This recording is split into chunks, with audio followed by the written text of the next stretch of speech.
Oke, selamat pagi teman-teman. Sebelumnya salam dari Binjai. Oke, jadi nama saya John Axel Melvin. Hari ini saya akan menjelaskan personal life plan saya selama 5 tahun ini. Next ya.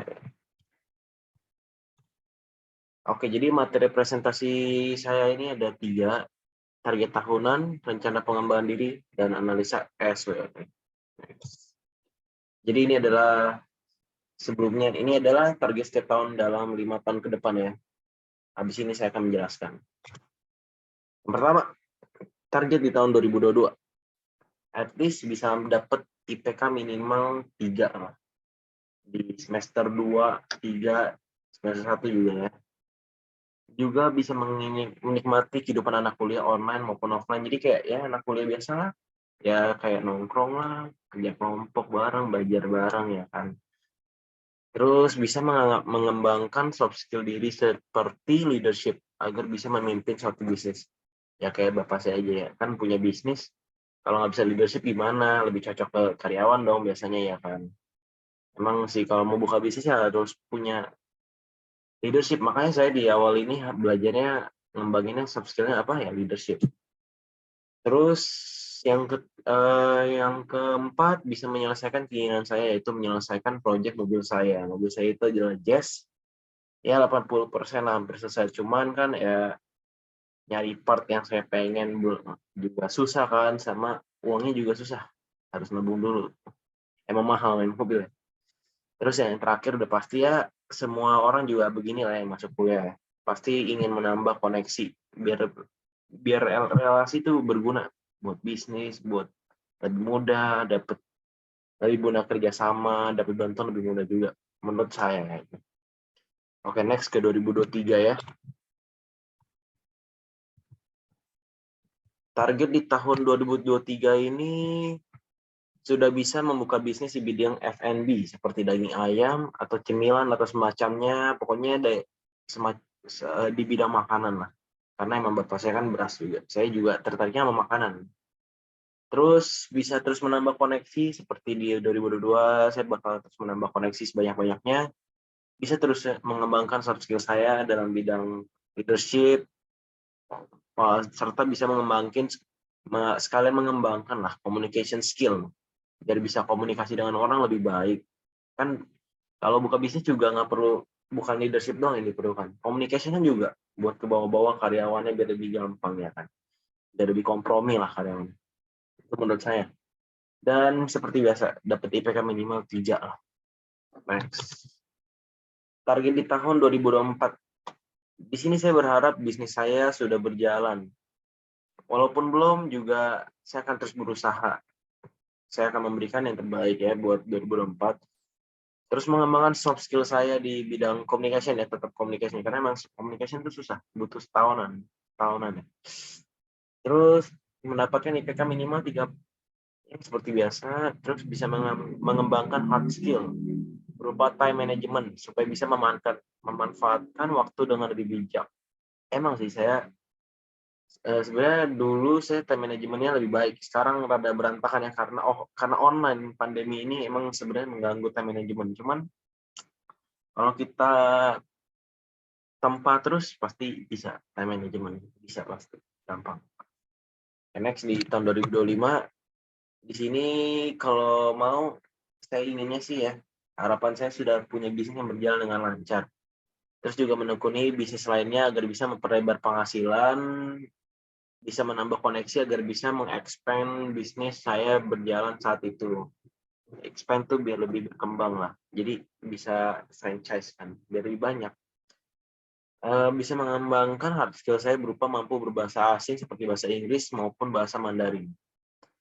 Ya bahasa Inggris saya udah dari sekarang udah saya belajar sih dengan cara bukan les pernah, cuman saya lebih nggak cocok les, lebih cocok berkomunikasi dengan orang yang bisa berbahasa Inggris. Seperti nongkrong dengan anak internasional yang berbahasa Inggrisnya udah jago banget. Nongkrong sama anak mana yang menggunakan bahasa Inggris banget ya. Dan juga lewat nonton film dan TikTok. Kalau bahasa Mandarin juga sebenarnya kalau menurut saya nggak terlalu penting, tapi kalau dipikir-pikir mulai internasional nih bahasa Mandarin. Jadi saya mungkin di 2025 saya akan belajar bahasa Mandarin yang lebih giat.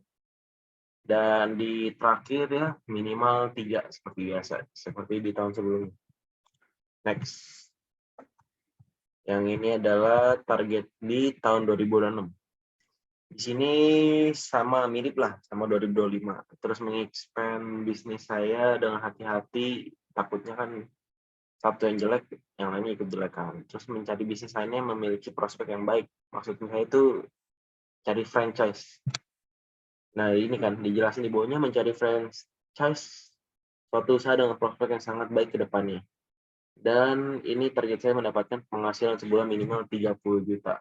Itu yang saya pengen banget. Ya, dari sekarang udah saya terus kembangin ya, lewat. Cuman sekarang kan baru main robot, jadi kayak ya, enggak, ya gaji UMR. Saya ingin lebih cuannya ya. Semakin cuan semakin lebih baik. Gitu. Oke, next. Jadi ini adalah rencana pengembangan diri saya. Yaitu saya ingin bisa mengelola keuangan, karena emang sih saya merasa dari sekarang kayak susah kalau udah masuk rekening, udah banyak tuh susah banget, kayak pengen beli barang mulu, susah itu. Bisa memutar uang lewat investasi, itu kan harus belajar dulu, itu susah memutar uang. Sebenarnya nggak harus dari investasi ya, bisa dari barang, dari orang, dari mana aja. Sebenarnya dari mana aja bisa sih memutar uang.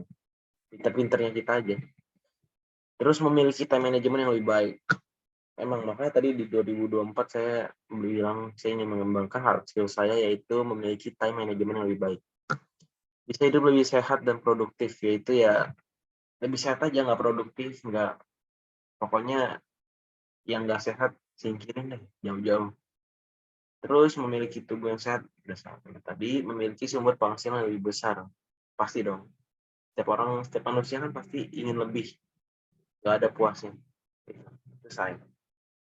Yang terakhir, memiliki koneksi orang kuat dan partner bisnis. Kenapa saya bisa bilang orang kuat?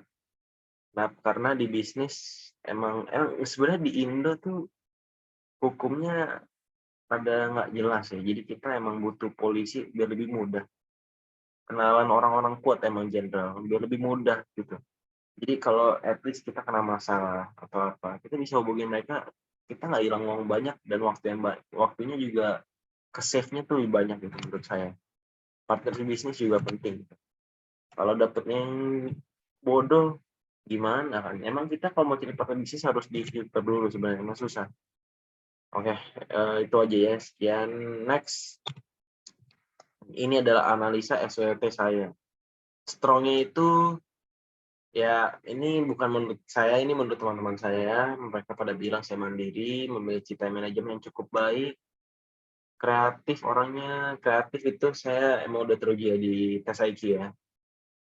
Terus fleksibel tuh maksudnya emang saya gendernya Pisces ya, jadi emang fleksibel, saya mengikuti aja, mengikuti alur. Emang malas juga lawan arus, buat apa kan lawan arus kalau nggak ada gunanya juga.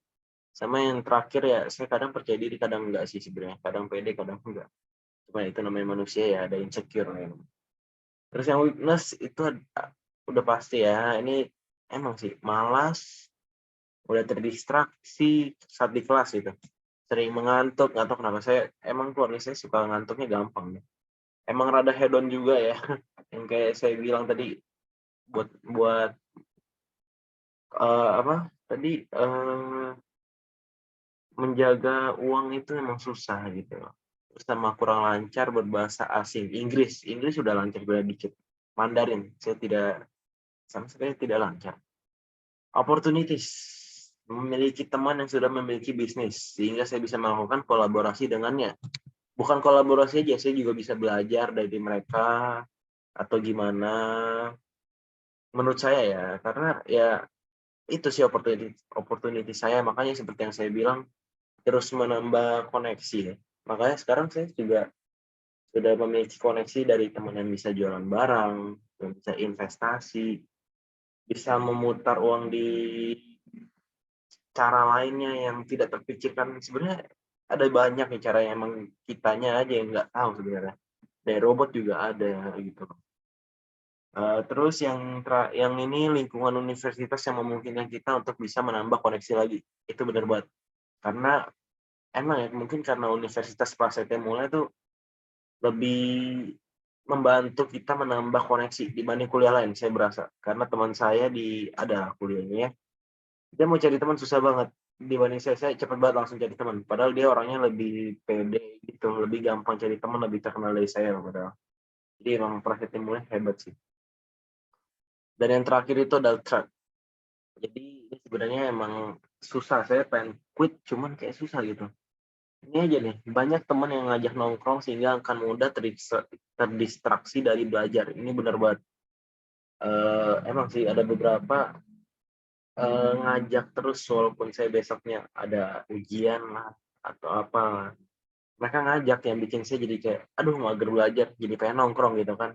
Nah itu saya susah. Teman saya yang ngajak belajar bareng hampir nggak ada ya, bahkan kalau ada pun cuma satu, mungkin. Sekarang pun juga udah beda kuliah kan. Kalau sama kuliah pun juga kayaknya susah kalau mau belajar bareng. Pada jauh. Soalnya pas saya mulai di BSD. Anak-anaknya pada di BSD dong. Saya kan di Gading. Kalau ngekos tanggung. Buang-buang uang namanya kan. Ya sih. Jadi itu thread saya sih. Sama yang terakhir kurang baik dalam mengelola uang. Karena mencari relasi tentu membutuhkan uang. Emang benar sih. Cari relasi emang membutuhkan uang. Cuman emang kurang baik dalam mengelola uang bukan karena itu doang. Emang diri saya sendiri kurang bisa nabung ya. Duit ada banyak dikit aja. Rasa pengen beli ini lah, pengen beli itulah. Sampai kayak susah. Tapi untungnya selama ini saya bisa nahan sih keinginan itu dibanding waktu SMA ya yang udah kebuang banyak dan saya sekarang nyesel banget dibuang semuanya. Tapi ya udah terjadi ya. Ya udah lewat ya jadi penyesalan aja kan jadi pembelajaran aja. Menurut saya gitu aja sih. Oke. Oke, love you. Makasih udah dengerin. Water terus men. Bye guys.